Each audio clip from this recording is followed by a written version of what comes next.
Saya ini seorang filmmaker. Saya belajar bertahun-tahun tentang lighting, tentang kamera, tentang editing, tentang bagaimana cara bikin gambar yang perfect, yang sempurna. Tapi hari ini saya mau katakan satu hal yang mungkin ini terdengar aneh buat teman-teman semuanya. Apa coba?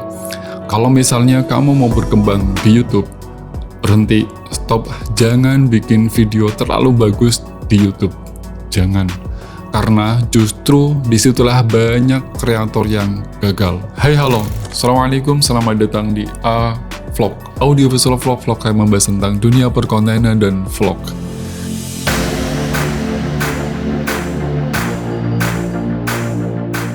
Teman-teman, saya mau cerita.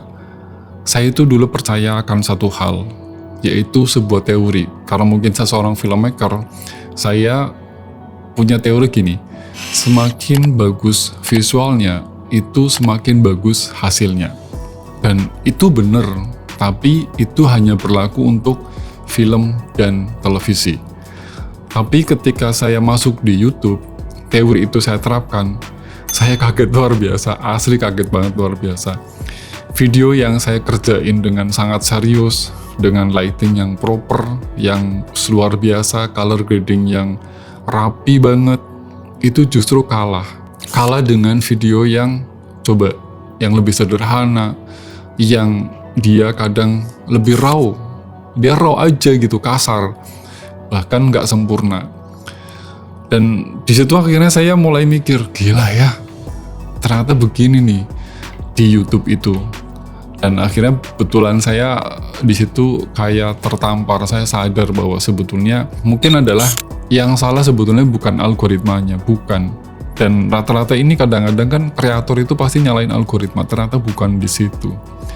Yang salah itu adalah cara saya melihat kualitas gambar di film, TV, dan YouTube. Itu jauh berbeda. Dan ini menurut saya adalah titik sadar saya, titik temu saya, titik saya mulai belajar tentang bagaimana cara menjadi seorang kreator di YouTube. Saya ingin sharing hari ini sebetulnya. Ada beberapa poin, ada beberapa inti yang mungkin ini bisa bermanfaat buat teman-teman semuanya. Karena saya lihat di sana banyak kreator yang cara berpikirnya tuh pokoknya gue harus bikin visual yang keren, pokoknya gue harus bikin gambar yang keren. Dan itu sampai detik ini masih banyak sekali kreator yang menerapkan itu. Dan yuk, kita coba sharing. Saya mau coba bedah satu persatu. Inti yang pertama setelah saya dalam kondisi titik sadar tadi, inti yang pertama itu adalah ada namanya istilah namanya the trust gap. Ini adalah sebuah teori yang sebetulnya jarang dibahas, sebuah istilah yang jarang sekali dibahas. Karena kan kayak gini, ada satu pemahaman umum yang itu sebetulnya bekerja secara alam bawah sadar. Misalnya kayak gini, kalau misalnya penonton nih ya, viewers nih, termasuk saya nih, ini orang awam lah, saya bicaranya orang awam.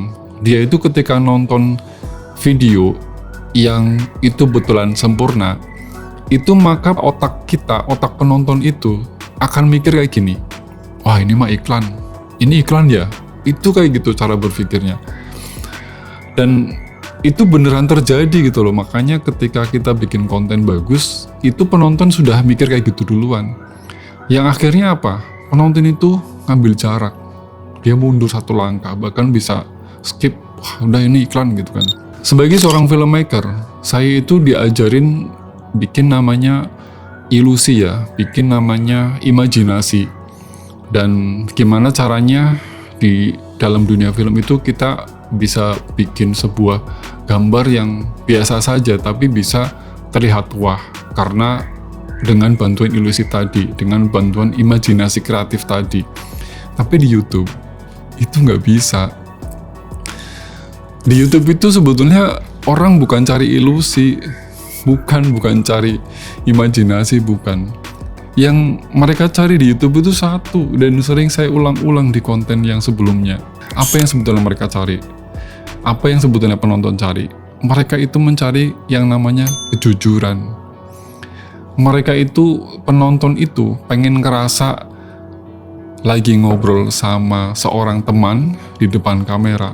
Itu yang sebetulnya mereka cari. Mereka tuh kayak ngajak ngobrol manusia, kayak ngajak ngobrol teman, kayak ngajak ngobrol sahabat, teman dekat lah ya. Jadi dia itu bukan lagi cari bukan lagi nonton produksi, enggak, bukan. Maksudnya produksi itu gini, wah ini mah produksi, maksudnya ini mah hasil produksi. Itu penonton nggak kayak gitu. Penonton di YouTube tuh ngerasanya dia yang mereka cari itu adalah ya teman ngobrol, teman sharing, teman ya berbagi gitu loh, kayak kita ngajak ngobrol. Dan di situ tuh kadang misalnya kalau kita bikin visual yang terlalu bagus, itu membuat sekali lagi ada namanya gap atau namanya trust gap tadi. Ada namanya jarak kepercayaan, jarak antara si penonton dengan kamu, dengan si kreator tadi, karena kamu bikin kontennya terlalu bagus. Itu yang pertama yang dirasakan oleh saya ketika bikin konten terlalu bagus. Inti yang kedua, ada yang disebut dengan namanya relatability atau relatable. Ada satu hal yang nggak saya sadari. Satu hal itu adalah bahwa ternyata penonton itu sebetulnya ketika nonton konten kita, ketika nonton video kita di YouTube, itu sebetulnya bukan hanya cuman pengen nonton kamu doang, enggak, atau pengen nonton kita, nonton si kreatornya, enggak. Mereka itu juga mau merasa apa?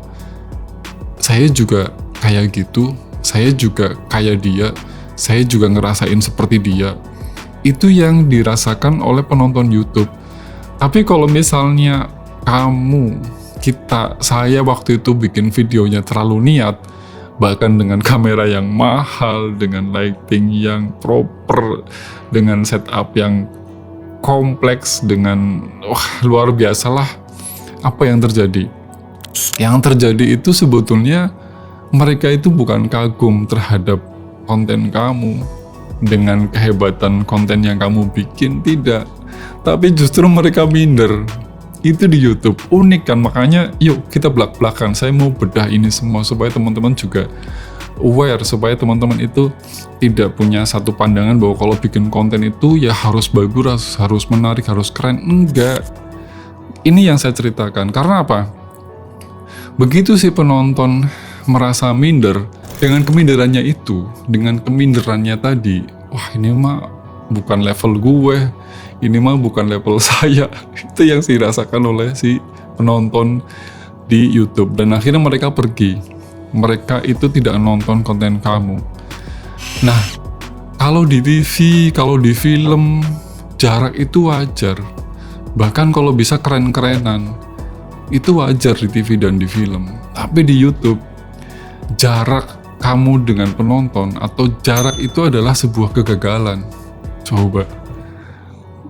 Itu yang saya maksud dengan relatable. Jadi penonton itu, sekali lagi, penonton itu ketika nonton konten kita, itu dia ngerasa relate, ngerasa terhubung.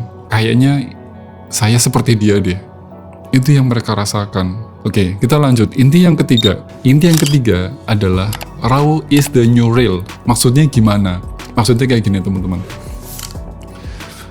Pada saat saya tadi bikin konten dengan yang cukup serius, dengan cukup yang sempurna, kemudian akhirnya di sini saya melakukan sebuah namanya eksperimen. Eksperimen apa? Saya coba bikin konten itu menurunkan kualitasnya, kualitas visualnya. Ini bukan berarti saya bikin konten jelek, tidak.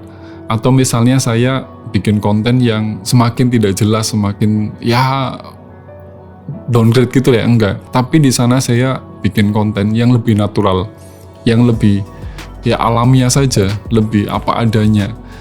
Kalau di film ada namanya istilah namanya cinema verite. Itu kita di sana bikin konten lebih mendekatkan kepada sebuah realita, apa adanya.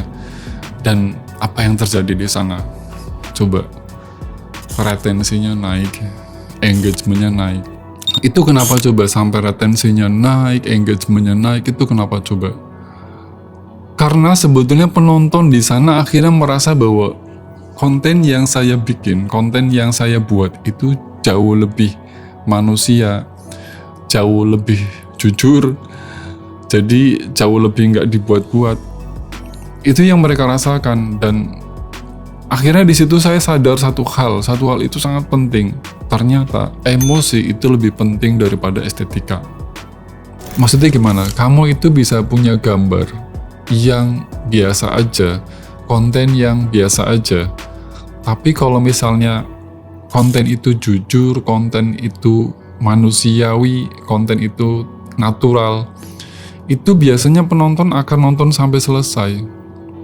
Itu biasanya penonton akan nonton sampai habis. Inti yang keempat itu adalah the trap. The trap itu apa maksudnya? Ya jebakan.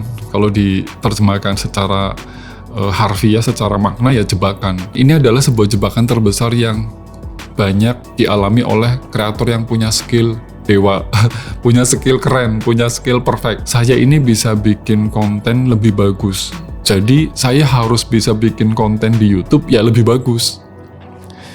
Dan ini the trap, ini jebakan. Sekali lagi ini jebakan, karena apa? Padahal kan kayak gini loh. Ini jujur li, beneran. Setiap konten, setiap visual, setiap gambar yang kita buat dengan tambahan kualitas yang keren, kualitas yang bagus, di setiap tambahan kualitas itu ada harganya. Walaupun bukan nominal, tapi itu ada harganya, ada effortnya, ada pengorbanannya. Ya bayang aja kalau misalnya teman-teman bikin konten atau bikin visual bagus, itu ya pasti kita di sana waktu editingnya akan lebih lama. Yang pasti produksinya juga akan lebih ribet. Kemudian uploadnya itu jadi tertunda. Dan akhirnya apa yang terjadi? Dan akhirnya yang terakhir apa? Kita takut publish, kita takut ngupload. Kalau sudah seperti ini, endingnya apa coba? Kamu nih kalah, tapi kalahnya bukan karena video kita jelek, bukan karena gambar kita jelek, tapi karena gambar kita ini terlalu sempurna. Nah, ini jebakan luar biasa, ya. Dan sekali lagi ini saya alami. Dan ya ini perspektif saya dari seorang filmmaker. Dari keempat hal yang saya temukan, dari keempat hal yang saya alami, akhirnya saya sekarang punya solusi. Dan sekarang itu saya kalau bikin konten, pendekatannya itu ya yang saya sebut namanya pendekatan profesional lo-fi. Artinya maksudnya gimana?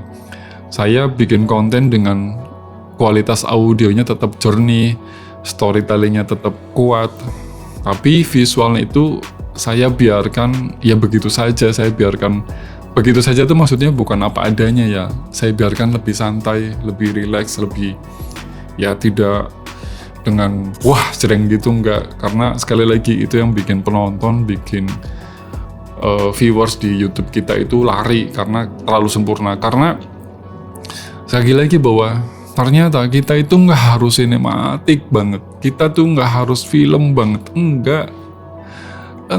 Yang mereka perlukan, yang mereka rasakan, yang penting adalah konten kita, visual kita itu sampai pesannya. Yang kedua itu orang itu betah nonton. Yang ketiga itu mereka itu merasa dekat dengan yang kita bikin. Karena sebetulnya di YouTube itu kamu ini bukan hanya sekedar kreator, tapi sebetulnya kamu itu sedang menjadi teman ngobrol bagi mereka. Itu yang mereka perlukan di dalam sebuah konten di YouTube. Jelas ya, ternyata inilah petualangan saya dari seorang filmmaker menjadi seorang kreator. Tapi ini semata-mata saya lakukan juga ya karena memang dunianya sudah harus mengikuti apa yang sekarang terjadi. Kita tidak boleh memaksa bahwa gue harus seperti ini terus, saya harus seperti ini terus, enggak. Saya harus jadi seorang filmmaker terus, saya harus jadi seorang broadcaster terus. Ternyata ya tidak bisa. Jadi kalau hari ini kamu masih overthinking dengan visual yang kamu garap, dengan visual yang kamu produksi, kamu selalu berpikir bahwa lighting saya kurang bagus, kamera saya belum mahal, video saya belum sinematik, mungkin sekali lagi kamu salah fokus. Karena sebetulnya yang bikin orang itu stay di video kamu, di channel kamu, itu bukan karena gambar kamu, visual kamu, konten kamu itu bagus banget, tidak. Tapi seberapa mereka itu merasa terhubung dengan konten kamu. Mereka itu merasa relate dengan konten kamu. Mereka itu merasa bahwa ini persis seperti saya. Itu yang mereka inginkan. Sekarang saya mau tanya ke kamu lebih suka yang mana? Kamu bikin video yang super sinematik, atau kamu bikin video yang terasa lebih jujur dan lebih dekat dengan penonton kamu? Tulis di kolom komentar. Siapa tahu saya bisa membahasnya di video berikutnya.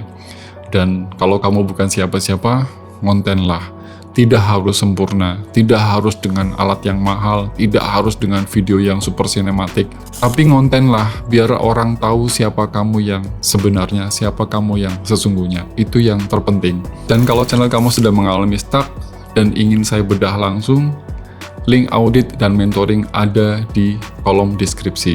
Ada di deskripsi. Silakan. Terima kasih, sampai jumpa di video berikutnya. Salam vlog.